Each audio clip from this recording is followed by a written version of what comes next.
and welcome to Puzzled Parents. I'm so excited to be here today. We have a very, very special episode. This episode is global. We are spanning two continents and representing three countries. I am so thrilled to be here. We all have come together to put together a book that will be launching on April 2nd, 2026, which is World Autism Day. Oh, so that's going to be awesome. The book is called Daring to Belong: Stories of Autism, Courage, and Connection. And I would like to welcome all the authors. Thank you so much for being here today. All right. So let's just go around. We're going to introduce ourselves, and I would like to start with Lisa Jakowski. Hi, everyone. I am Lisa Jakowski. I am a professor of psychology and business owner, Unstoppable Voices LLC.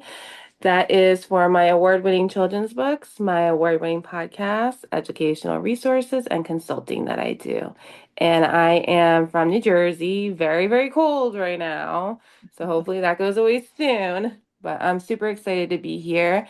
I love the idea behind the book, bringing together professionals, individuals that have personal connections to the autism field.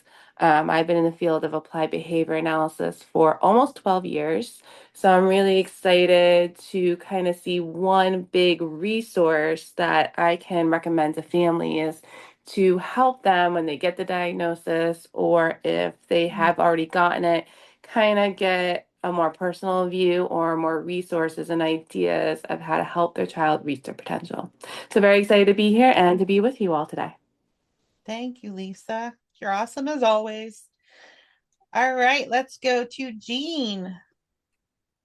Hello, everyone. I'm the sole representative for the UK, but proud to be flying the flag. Um, I think, Susan, we met on LinkedIn somehow, didn't we? We Think that did. was the Yeah. path. Yeah, Yep. yeah. Okay. So I am in my 70s also, and I am a retired school teacher and a coach. And I discovered that grandparents have a huge role to play in supporting their neurodivergent grandchildren, because sometimes they're the only people who get their grandchildren. Mum and dad might be too busy, mum and dad might be in denial, and the grandparents have the time and the space to really champion their young people. So, as a grandparent, you can either be a champion or you can be really destructive if you don't get Mm. your head around what neurodiversity is and educate yourselves from reputable sources. Because, my goodness, there's a lot of snake oil merchants out there. So, choose your sources wisely. And it's about having hope for the young people and a method. When they can't see the way out, you can hold that torch for them and believe if you use the coach approach where you focus on the young people's strengths, that will really guide you and help them to choose the path that works best for their family. Not a one size fits all idea at all. It's be a Mhm. detective, find out what works for your family and stick to your guns. Don't listen to other people. I think that is so great, Jean. And I love that you're working with the grandparent population and focusing on that, because not only are they having to learn everything that is kind of going on in today's day and age, but that's a different generation, and they were Mm. raised a different way. There were different thoughts and theories about autism, if they ever even heard about autism. So I'm very excited to touch on that a little more as we go along, but thank you so much. You're welcome. All right, Cheryl. Hi, I'm Cheryl Pankhurst, and I am from chilly Toronto. And I'm really excited to be here. I am a retired 28-year educator as a special education specialist, and spent those years with the boots on the ground and working one-on-one with families and our teenagers on the spectrum.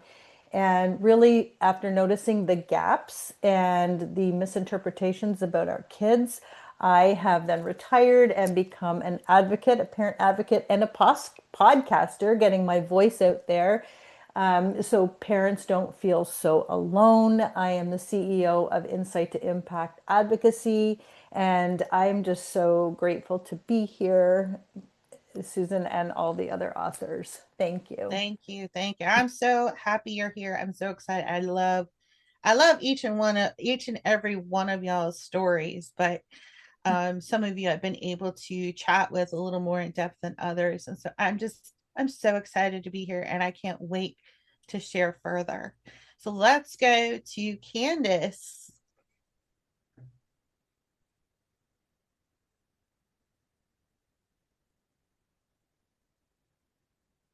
Sorry. That's all right. Technical problems. Hi, I'm Candace, and I am from Southeast Missouri, and I am a mother to four, two biological and two bonus. My youngest son was diagnosed with autism at the age of 3, and just so happened the day before I was diagnosed with cancer.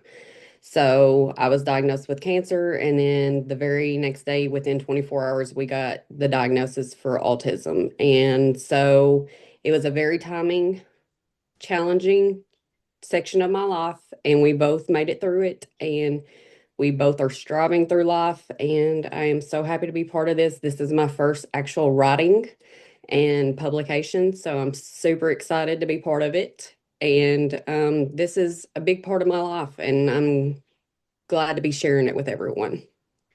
Oh, I'm so glad you're here. I know I keep saying this, but I really am excited. And just everybody's story is so different and unique. And I just love how we've come together for this project. And Candace, we're going to dig into that a little bit deeper. Thank you so much. Let's go to Trina. Hi, everyone. My name is Trina Reed, and I'm from a remote small town in Newfoundland, Canada. I'm really excited to be here too because we started a business mainly about accessibility, and our son was diagnosed with autism when he was 6, and it's been a journey. When he was diagnosed, he's now 20, almost 22, and when he was diagnosed, first person in our area, nobody didn't know how, I guess, how the process would go, how things would work. And for us, all of a sudden, fast forward to, say, the last 5 years, and we were looking at what happens when he leaves school. Because there's supports when you're in school, but what happens then? So we've created a business around that. It's about accessibility, it's about accessible employment. Even our backcountry experiences is all about accessibility now. We've changed the focus. So we feel that it's important to showcase that part of it because a lot of people don't understand how small little changes can make big impacts in the employment industry. And so we're doing that. Plus, our journey along the way has a lot of hiccups. And as a parent living through it, I really love to share the story because a lot of people haven't seen the story that we're sharing and how we flipped it from a disadvantage in a remote community to an advantage. And so that's why I'm happy to be here to showcase what we're doing. Oh, and our business is called Under the Stump. It's all I about getting love back that to your name. roots. That's so great. I think your story is especially close to my heart. Having an adult child with autism, she'll be 28, but working with employers and educating and developing those neuro-inclusive workspaces is just so near and dear to me, and it's so necessary. So thank you so much. All right, let's go to Sherry. Good morning, everyone. I'm Sherry Dixon. I'm coming from Houston, Texas, where I think it's cold, but clearly not so cold today. But I'm excited to be here. I have been a 30-year veteran educator, still working in school systems during the day. And then I have my own business as well. I am a educational coach and consultant. I have served in roles in schools from teacher all the way up to principal. And my specialty was working in turnaround schools. So I was hired to go in and fix failing schools for 16 years. And when you go into a failing school, lots of things are failing and struggling. And what I noticed, especially in the first couple of years in the role, is that a lot of families, just like everyone is saying, were in denial when the diagnosis would come upon, or overwhelmed, just completely overwhelmed. And I said in my second year as a principal, I need to do something to support this community. I am very fortunate. I have one child. She's basically perfect. And I didn't have to deal with it from the lens of a parent, but I take my work very serious. And working in my schools, if one child is struggling, we're only as strong as our weakest link. Oh, And absolutely. I always developed the philosophy, if it wasn't good enough for my own child, whether in a classroom or in a school building, it wasn't good enough for anybody else's child. Over the years, I've done a lot of action research, of course, and a couple of Mm. years ago, I decided to kind of pull the trigger, and I developed a docu-series that actually is out in the world on autism. Julie here on the panel was part of that.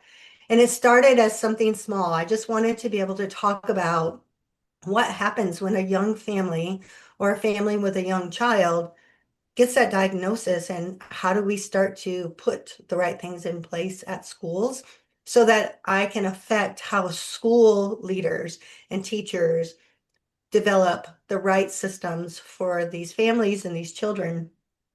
However, it grew, and so the docuseries spans an entire lifetime, with people from all over the world contributing, and very proud of that work. But when Susan had this project come upon, I thought, this is the time to be able to talk about what does it look like from the school leader's lens when you do have to ensure that every child is learning and growing. So I'm excited to be here, and that's my perspective on it all. Thank you, Sherry. I'm so glad to have you on board. I think your docu-series also airs on Phoenix TV, does it not? Because that's It where does. we're going It to be does. It's airing our there. TV show as well. Yeah. Yeah, and on YouTube. And then one day I'm Oh. hoping that I can make it something that could get onto Netflix even, because it's just Oh, such a good piece of information for people out in the Mm. world. excellent. Well, we'll look forward to that. Thank you so much. Let's go to Kathy. Hi, I'm Kathy Sauter. Can you hear me okay? Yes, Yep. ma'am. Okay, just checking. Um, as Susan said, we met each other when our children were very young. So I live in Virginia, in rural Virginia. I have a family with lots of kids, and we have lots of animals. Um, During my life, I've worked a great number of years as a childcare provider, which is how I actually met Susan and her daughter. And after that, I decided to go back to school and learn about ABA. And so I'm also a certified BC ABA. I feel like I have a couple different perspectives because we adopted our last son sort of late in life, and much to our surprise, diagnosed with autism. And it was quite a challenge. It was definitely a new world for me after having raised so many children, and working with children in childcare. Um, so my travels to become an ABA therapist were really tied to the fact that I was raising my son. Um, we're very happy here. All the children have grown. Even Tony is now living in his own apartment, which is attached to our house, which has its own pluses and minuses. But I'm happy to share a lot about all the things that I've been exposed to and the travels that I've had, and a lot about Anthony. So I'm really looking forward to this group. I am pretending to be retired, but cannot stop. So I'm really excited about being a part of this. Yeah. Well, thank you so much. It's especially near and dear to my heart to have you because you've been such a big part of my life and raising our kids together and going through the bumps and highs and lows and everything like that. And what you all may not know is that because we live in such a rural area, there weren't really any resources or supports or anything like that near where we live. So Kathy and I actually came together and said, you know what, let's start a support group for our area because that's what we needed. And we did that for I don't know how many years, but it was just such a wonderful experience and a great resource for the community. And I thank you for participating in this project. I'm excited to have you. Thank you. And we've met so many people through it. It's really been wonderful. Yes, yeah, and it's been such a blessing too. I know one of the themes that I always stress is network, network, network. And that's how I learned about a lot of the resources here in Virginia. In fact, my daughter probably wouldn't have gotten her apartment if it weren't for a connection that we met through our group because she called me up and said, "Hey, I just got my daughter a special needs housing voucher. I heard there's a couple open. You might want to give it a call." So networking is so important, and we'll definitely touch on that a little bit more as we move forward as well. So Tasha, please introduce yourself and tell us what led you here. Hello, everyone. I am Tasha Mack, and I am in Tennessee, specifically the Nashville area. I'm a realtor. I've been a realtor for almost 6 years. Um, I am a single mom who has a son who was diagnosed at the age of 3. He's 22 now, and I'm still in my feelings about that. Um, um, we are actually in the process of transitioning out of the school system. This is his last year, so he'll age out. So now we're dealing with a whole new set of fun things, which is figuring out how he will show up in the world now that he is no longer going to be at his school. So we don't have a lot of resources here for that, but I am working with the few that we have to see how this will look for him going forward. Um, this journey of raising an autistic son has really shaped my faith and how I show up as a mother. And over the years, I've offered myself as a resource to parents who are just finding out that their kids have some type of diagnosis, because I remember how hard it was for me when I got that news. And how you move forward from that point makes a huge difference in your kids' lives. So I'm always willing to help people and talk that through with people in the beginning. I'm super excited to be included in this project. I don't know if I ever thought that I would actually be a part of a published product, but I'm super excited to be here. Actually, wish we would have done this earlier, just for us, because it's so great to see everybody's faces who are included in this project. So I'm just grateful to be in this with you guys. Thank you so much. I'm super excited to have you here. I know we haven't had a lot of time to chat and connect, but I'm reading everybody's stories. I've read all your chapters.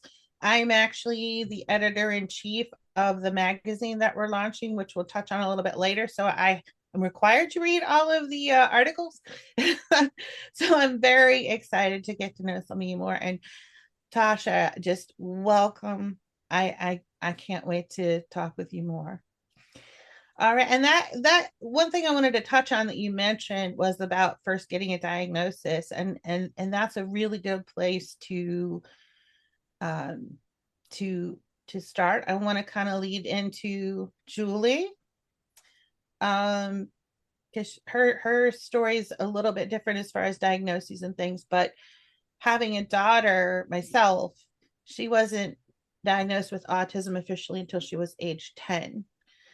And that can make a difference as well. So, Julie, welcome. You and I have connected a lot. I'm excited to share your story. Why don't you go ahead and introduce yourself? Hi, ladies. Can everybody hear me? Mm-hmm. Yep. Yeah. Awesome. Hi, everyone. I'm Julie. I'm a visibility strategist, female empowerment advocate, published author, podcast host, summit host, and hopefully one day an aspiring paid speaker. So, my mission is to help women get seen, heard, and get connected. And by holding space for us to just amplify our voices without feeling so pressured, showing up comfortably and authentically. And I'm here streaming in from cold Montreal, Quebec, Canada. It's snowing, and like for some of you, we're all experiencing this cold chill. I am. My story is actually pretty unique because I'm somebody. I don't have any children or anything, but I myself am writing on the perspective of how I grew up with undiagnosed autism. So I've been living with autism for all my life. Like I have this invisible disability. If you were to look at me in person, you would never tell, but I was somebody that masked my autism. As soon as I got home, I displayed all the symptoms, and I grew up in a world and a society where there was lack of awareness, and you had parents that kind of turned a blind eye to it, saying, oh, she'll grow out of it type thing. But really and truly, like, it stuck with you for your entire life. So I'm basically writing my perspective of how I had to hide my invisible disability in my classroom and in my in my environment so that I wouldn't get bullied and even more than I was. And now that I'm just gotten more comfortable in the last few years just advocating for autism and speaking about it, because now there's more information, there's more resources, there's so much more awareness now with autism, so I feel more comfortable just coming out, you know what I mean? So but I like my chapter is going to be talking about daring to belong and how I was daring to belong when I was a kid, and having to feeling different and feeling shy and weird and not wanting to talk about my disability. So I connected with Susan when we did the Puzzle Parents interview, and then we said, we would love to keep up with a collaboration, and then we kind of came up with the idea of like, let's do a book and a magazine, keep the movement going and bring them more awareness. So I'm really happy that this has taken foot, and we took the idea, and you took the idea and ran with it. So I'm really happy for that. And what else do I have to say? I think that's, and like Sherry said, I was part of her documentary somewhere on the spectrum. So that was like my first start where I really got to talk about my issue of being having autism, and I'm still undiagnosed to this day. But I think I may have Asperger's, but I know I'm a neurodivergent person, and I'm not ashamed to say it. So I'm really happy to be contributing my chapter and talking about my perspective of living with autism. So thank you so much. Thank you, Julie. I am beyond excited that you're participating in this project and we were able to bring it together. And I think it's so important for people like you that have that first person perspective where you can say, you know what, this is me. This is what I experienced. This is what I think other people need. This is the areas that I see we're doing well. These are areas that we need to work on. And just being that voice representing that whole group of people. I think we're all in our own way trying to do that a little bit, and it's great to have all the different perspectives, but I think your perspective really ties it all together and is so important to have. So thank you so much for being here today. I just want to say that I love the heart that we all have for the autism community and wanting to help. So we're going to take just a brief moment and then we're going to open it up to discussion. Zoom. All right. So, Jean, I think you had some questions, or you wanted to kind of touch on some things that Sherry had mentioned. So, why don't you get us started and we'll just flow from there? Thank you very much. Sherry, I was so touched when you said if one child is struggling, and that just, it warmed the cockles of my heart. So it did, because I am working with so many mums and dads and grandparents whose children are really struggling in the system that we have here. And I wanted to congratulate you.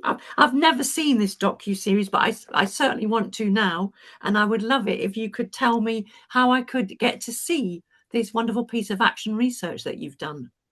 Absolutely. And first, thank you. I mean, when I set out to be in education, it was because I was a child who needed teachers to help me find my way. And Mm. I always said I would do that for children in the future. Then you get into the classroom and you actually see all the different levels of children. And at first, you Yeah. don't know what to do, right? And you're learning along the way as well. But being a mom really made a difference for me. And as I said, if it's not good enough for my own child, it's not good enough for anybody else's. That's exactly Well, what I used to say. See, I I do knew think that I is, you love had a that. good, yeah, energy about you. yeah. But as far as the docu-series, it really is. It's out on Phoenix TV, so you can get a subscription there. I also placed it on my YouTube channel, so you can always Ah, search me and find it there. But I mm, take you through, and I believe it's 8 episodes, and we go through the different bands in a lifetime. So what mm, happens when you first have children and they just don't seem to be typical developing, yeah. and you have wonderings, but you're not sure where to go. And then through the diagnosis, and then it goes Mhm. into school age and even into college and then adult and late Mm, adulthood. It was just very profound being able mm, to connect with the people that I connected with. And I say this all the time, and it's not because Julie's on this screen and I might embarrass her a little bit, but Julie's one of my very favorite people in the world. And I've said this before, hearing her story yeah. and seeing her courage. And that's what this Mm, is all about, because you'll hear parents on the docuseries talk about, and I think, Tasha, you might have said this when you got the diagnosis for your child. Um, I had a parent on there say, I mourned for my child's life. And I've had Mhm. parents say that to me mm, in schools as Yeah. well, because it's such yeah. a different journey. You don't know what the future is going to hold. And I Mm, just kept stepping back as a parent thinking, wow, I didn't have to mm, deal with that. What made me the parent that didn't have to deal with that, Yeah. but now that I know what I know and be able to find things that work sometimes because everybody's different, right? yeah. Be able to make the adjustments, but keeping it on your heart that these are Mm, children or these are adults, these are people, they're yeah. humans. And it's Mhm. how Yeah. we treat humans, not Yeah. how we treat necessarily a diagnosis. Yeah. Exactly. And I love that.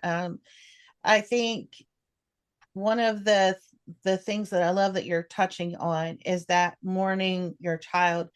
That's something that I don't think the neurotypical population really understands. And it doesn't Mm, mean you don't love your child, but as parents, when we're pregnant with our children, or if we're adopting a child, we love that child, and in the back of our mind we can't help but having hopes and dreams for that child, mm, and then learning that that's never going to be my child, they're never going to be able to do this or that. You go through those stages of grief and you do mourn the loss of the child that you thought you were going to have, even though you greatly dearly love and would do anything for the child that you do have. It doesn't take anything away from them, but that really is something that surprised me over the years when I mm, realized, you know what, I'm grieving for the loss of that child that I thought I was going to have. And mm. there's no shame in that. I No. think we need to say it loud, say it proud. That's Yeah. normal, that's natural. Don't feel like you're a bad parent. It doesn't mean you don't love your kid. It means you're human and it's natural. So thank you so much for bringing that to light. Um, I I applaud think that's anybody who amazing. can actually identify that feeling early on. It took years Mm, for me to be able to put language around the fact that over that time period, I had been mourning the loss of the idea I had in my head of mm, what my child would be. Yeah. And so then it was a little bit easier to tackle at that point when I did realize, okay, this has been a season of grief for you. yeah. Mhm. Um, Now let's make sure that I'm actually going through these steps in the way that I need to to actually overcome that and be able to put that grief to bed. But it Yeah. took a while for me to be able to put that into words, that that was actually Yeah. what I was dealing with. And I Yeah. don't think Well, it's a one and done process. I mean, for me, I know it came up periodically over the years. My daughter, it's kind of a longer story, but when she was 15, I ended up putting her back in school because I had homeschooled her for 7 years. And I put her in the seventh grade because that's what was appropriate scholastically and developmentally. But when people say, oh, how old's your child? And you say, 17, 18, automatically they go, oh, they're graduating this year. And I'm like, no. And it's just that hit me. Or like myself, I was a National Honor Society student and very bright, but and she has multiple learning disabilities. I mean, that doesn't mean she's less, but again, it's like, gosh, she's never going to be able to do this or that, and you go through those stages, but they can come back up, and you just have to say, okay, that's just that. We're going to deal with that and put it away. Yeah, you're actually right about that because I said put it to bed, but really it is an ongoing thing because right now I am in the stage of I want to be a grandmother at some point. It's fantastic. And it's like, that may or may not be in the cards for me where my son Yeah. is concerned. So no, you are right. There are different stages in life when you're realizing what you think should be happening or about to happen at this stage, and then you're hit with the realization that it may not actually go that way. And Yeah. let's not forget the grief for people who are late diagnosed, like Mm. our own daughter. I don't like to say diagnosed either because it's not an illness. Her, she was assessed when she was 33. And she said, I always knew I was different, Mum. I didn't like reading. She didn't go on to do what we call A-level exams. I don't know what the equivalent is in the States, but she worked um, in a big shopping mall and then did her A levels in the evening. And she got there, but just did A level biology. And now she is a band 7 A&E and an emergency care nurse. She leads a massive team, so both with the right support and the belief in yourself and colleagues that understand.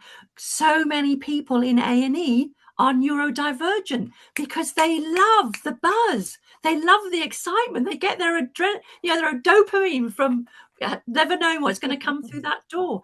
But she said it took her ages to get over grieving for the childhood that she could have had if she'd known much earlier on that she had ADHD. And that's why she found it hard to focus in class. She was always getting told off for talking, but she was talking because the teacher had moved the slide on and she hadn't processed it yet. So she was talking to her best friend, or what was that bit? She wasn't talking about what we're going to do after school, but she was trying to follow, but they moved too quickly for her. So there's that grief too for the childhood or the academic life that you could have had if you'd known and had the support that you needed earlier on. Wow. Julie, I think you could touch on that a little bit. I know you shared about some of your struggles as you were growing up, and do you want to share a little bit about that? Yeah, I was just actually going to piggyback off of that because as much as like sometimes it's good to, I mean, it's good to have that diagnosis, but then I think had I not, the fact that I didn't have that diagnosis, I think just made me want to strive harder in school and made me, I mean, like I did talk about before that it was hard to mask that autism, it was hard to mask that disability, but then at the same time, people didn't really know because I came off as like more neurotypical. But you have to realize there's different stages of autism, and it doesn't mean that just because your child may have but be diagnosed with it, it defines who they are. They could still strive in life. They could still succeed in life. They could still build a business. They could still create a movement. So But there's part of me sometimes where I'm like sad, where I'm like, man, like Jean said, if I had been diagnosed when I was earlier, then maybe a lot of the things wouldn't have happened. I would have done better in school. I wouldn't have been so socially awkward and gotten bullied by other kids because I was different. But then at the same time, I look at it like, okay, that was one sad part of my life, but now I look at it as in a fresh perspective that it's a superpower. So sometimes you have to look at it like, okay, my brain is exceptionally more in tune than everyone else. Like I have an exceptional memory. I can remember things from like 30 years ago that some people don't even remember, and it helps me like grow in my business. And I'm, you know what I mean? I just have these little skills and these little advantages compared to like a neurotypical person. So I take that and I run with it. You know what I mean? So. But then I remember that on social media somebody had put out the question like, did autism has autism ruined your life? And to some degree, I would say yes, it did, because like had I known earlier, I'd love to have been diagnosed. But then maybe had I been diagnosed, I would have been more self-aware and I would have been more conscious, and I wouldn't have taken me through this journey that I'm doing right now by like spreading the word and being more advocate and speaking about my experience. So it's like a two-way street. I don't know what to say, but don't let the autism define who you are. And even with, like you said, you're mourning that loss of like what your child could have been, but take it as a good thing, because it's a superpower at the end of the day. So they could use that to their advantage. Julie, Lisa, you I said think I, you you can I'd can like speak to to, still that a little bit create a too. movement. I'm I'd sorry. like to chime You in. said you can still create a movement. Yeah. That was such a powerful statement. Like, I'm blown away. I love that. Thank you. So for us, when Scott got diagnosed, for us it was first fear because we live in a remote community and we grew up with the stigma of having a disability. We left home and then we moved back because of illness. And then we find out all this was going on. And sitting in the doctor's office when they actually told us, we didn't know whether to cry or cheer because we knew what we were going to face coming home because of a diagnosis. But then again, without the diagnosis, school wouldn't help us Yeah. because by that time he was in school. So there was no support. I went through kindergarten with him with nothing. And then I went through the rest of the years and it built. But from day one, we never said he was autistic. Never. We told him, you learn differently. That's it. Yeah. You just learn differently. Once you get the grasp on how your memory works, you are going to blow the top off. And from where we started to where we are now, incredible on the journey that has come along the way. But it's always been, you can do it. Why can't he do it? Sure, let him try. If he can't do it today, he might do it tomorrow. Right? So our focus was always on making sure the opportunity was there. And how do we change it ever so slightly to make sure you're included, to make, Yes. and it, so all of these things were stepping stones to where we are now. But one thing somebody said to me, which actually blew my mind, and I guess I never looked at it. I fought tooth and nail, we'll say, to get to where he is now, to make sure every opportunity is there. And there's still a journey along the way. Yeah.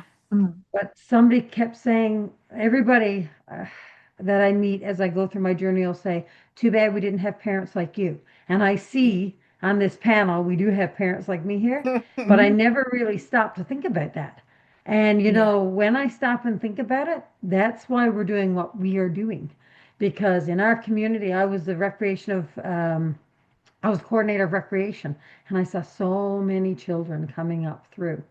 And that's why this business has been spun to where it is, because our goal is to try to hire more people with challenges and bring them in. And we do free programming in our community now so that we have seniors and people with challenges that can engage, learn a craft, come to our shop. I don't care if you work 1 hour a day, 1 hour a week, or 1 hour a month. If you can come and spend a bit of time, well, that's somebody Scott talks to. Because once you get out of school, if you're in a small community and you're kind of pigeon-toed, you don't have the same reach. You're not leaving home a lot of times, right? If you're in this space. So we're trying to bring people in. If you come and you visit our area and you have a child or an adult that has a challenge and you want to come and help us for an hour at our business, perfect. Well, Scott gets to talk to them. They get to learn a skill. It's about partnerships, and I believe that's what we're doing here. We're building a unique group of people that's partners. And hey, I'm talking to people across another continent that I would never reach before, right? My I story love what wouldn't you're be there touching without on this. there, Trina. Yeah, I Yeah. love that Yeah. because, What happens next? Right. yeah. And oh, I lost my train of thought. So It's a It'll come challenging it back. happens.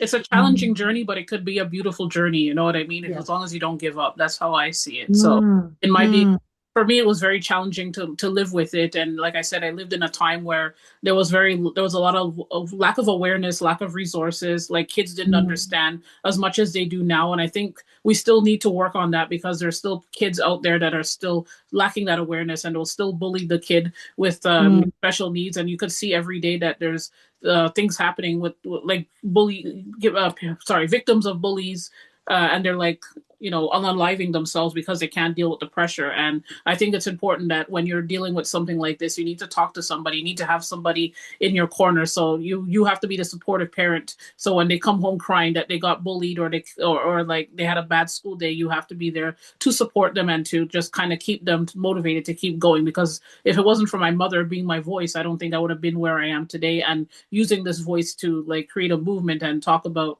my struggles and all that. And it's a healing journey too. So for all the parents out there, like just make sure that you stick by your child and be that advocate for them, because sometimes we don't have that voice. We're lacking that social aspect, to stand up for ourselves. So And let's kind of turn this around to a Love different Julie. perspective as well. I'm reaching out to you educators now on the panel. What from your perspective, you see a different side of our children or the children that you help. Like, what advice would you give to parents? How can the parents come together with you and support the child in your environment? I know there's as a parent, I've often felt there was that gap between what my child needs and how to communicate that to the school and learning what they're like in the school setting because their behaviors are going to be different. mm. What's the best way to approach educators and get that collaboration? um, does that make sense? Yeah, can I jump in at the high school level?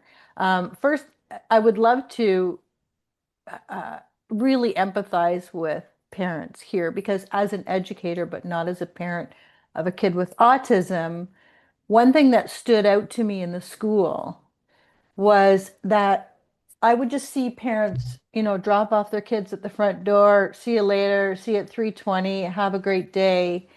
And then I had parents who dropped off their kid who they knew had significant needs, had no idea if the people in that building loved them and cared for them almost as much as they did. They sat at home waiting for the call, waiting for the come and pick them up, waiting for we had another incident. And that's how they spend their days, months, years. And I feel like sometimes, we have, the most part educators have big hearts and get into this field for just that reason, 100%. But sometimes it's hard to shift that to, oh my gosh, this poor mom or dad is sitting at home, maybe trying to have a job, maybe trying to create Mm, an income, maybe trying to have a relationship in that house with somebody who doesn't understand their own kid. And I feel like there's so much empathy that needs to be embraced for our parents who are literally just, dropping our kids off and hoping to God or whoever that they are going to make it through the day without the call, without, parents are exhausted and they can get mm, disengaged with this and they're just like spending their days bracing. And I feel mm, like people who don't have that experience can really shift the perspective and have some empathy. We don't need advice. We need partnership, we need collaboration, and we need empathy as parents who are just, in that shift. And so as a teacher, it's very important that as a teenage age, that's where I'm going to speak from, is we are collaborating with the school with our kids. We're not having secret meetings and secret emails and talking about the IEP in the corner. I feel like if we are engaging in advocacy with our kids and not for our kids, we are empowering our kids to know that this is my superpower. This doesn't define me. This is just a part of who I am. And this is what I need, not what I want. This is what I need and what I am entitled to. And by, spending your before school even starts, engaging in communication with the teachers and sitting down and saying, here's the piece of paper, but this is my kid. And give your kids the empowerment to say, this is how I learn. This is what I need.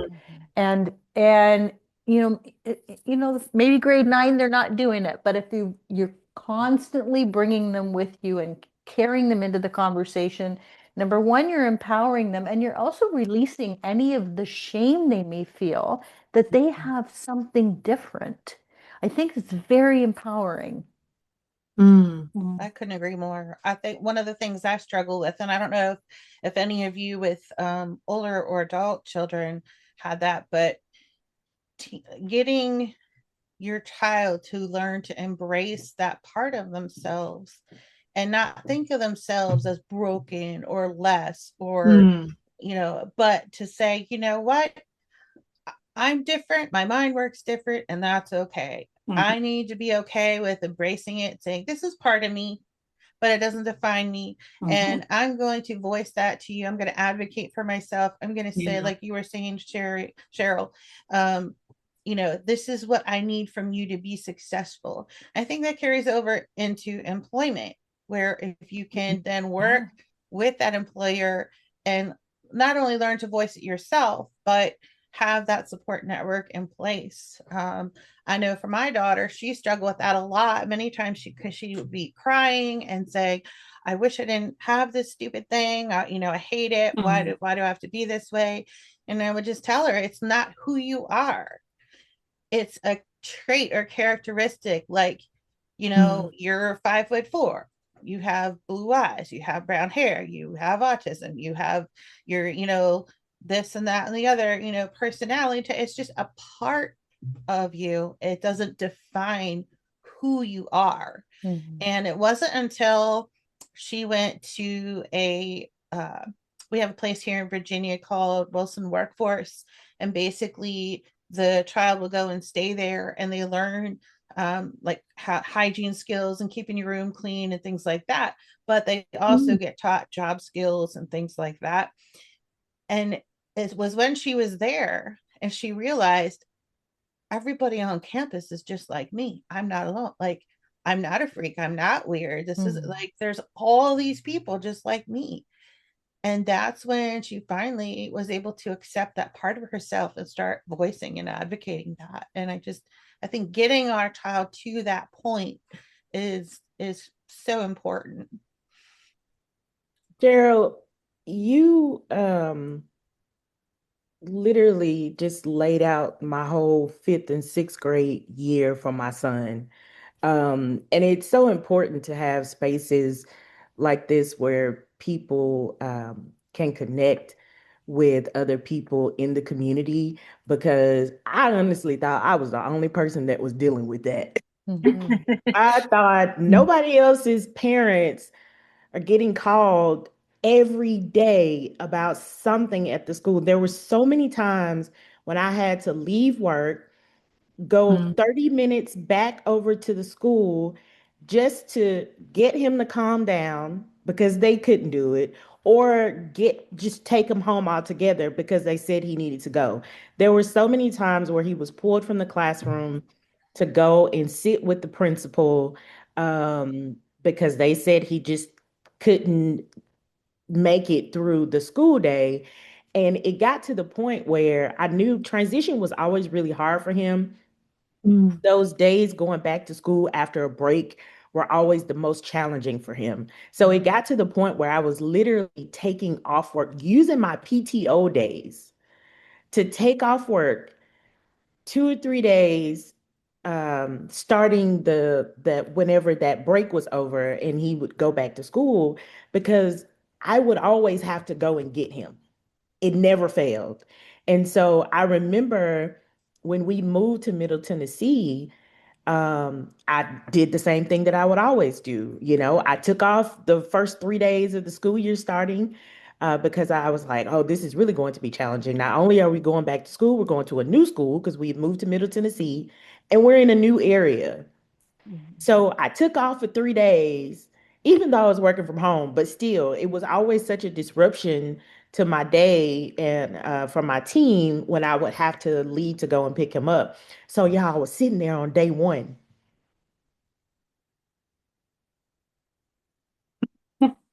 My phone is not ringing.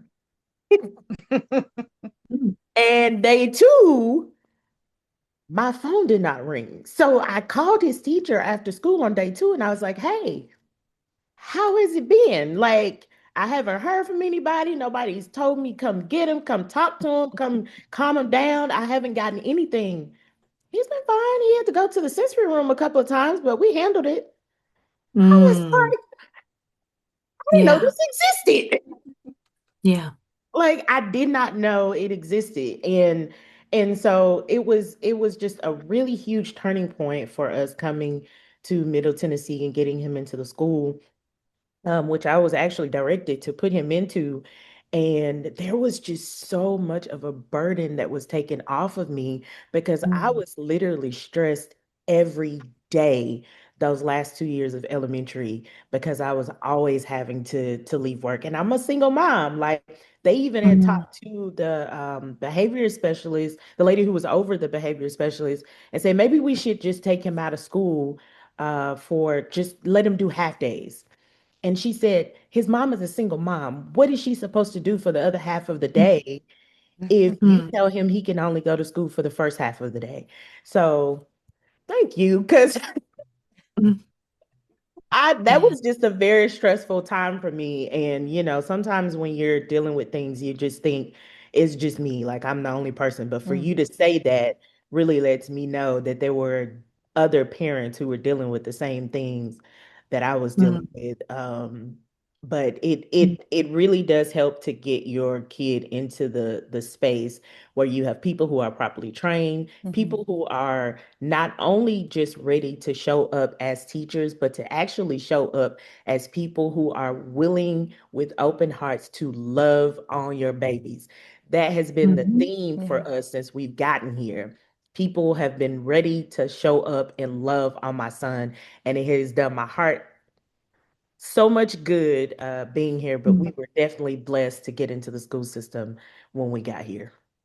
I Yeah. think the very first Oh, thing to do, I'm sorry, and when getting into, you asked what educators can do, parents can ask when they first get there, who is my kid's next safe person?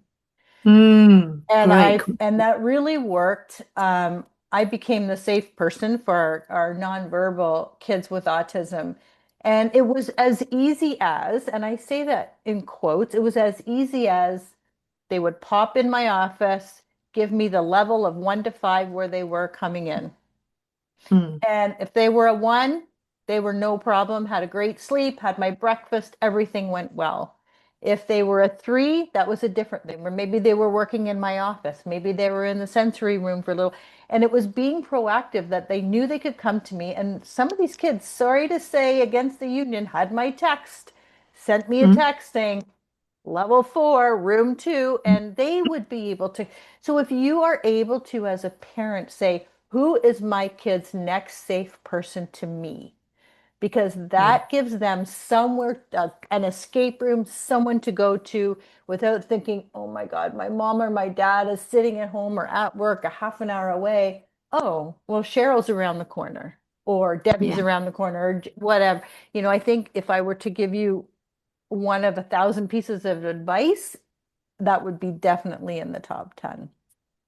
So we Kathy, had, maybe you could speak to that a little bit too, because I know you had kind of some challenging times through school with Anthony. So I know you can definitely relate to that. Is the school going to call me today thing?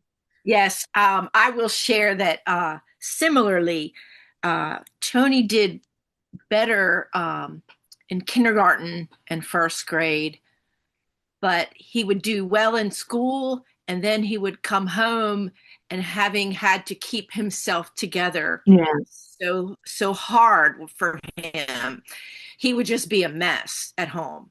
And as he got older, I would say it was like third grade, where all the things I was asking the school to do to support him in that setting weren't being done. So it got worse and worse.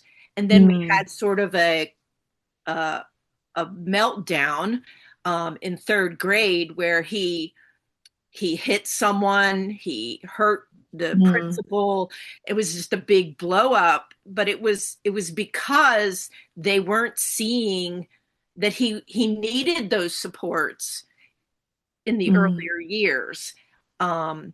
After he ended up he ended up in a hospitalization at that time. And then when he came back out,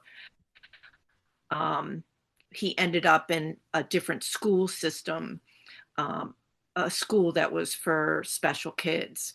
But I understand what she was saying about that feeling that, you want to provide the supports for them, but if they're not there, somewhere it's going to explode.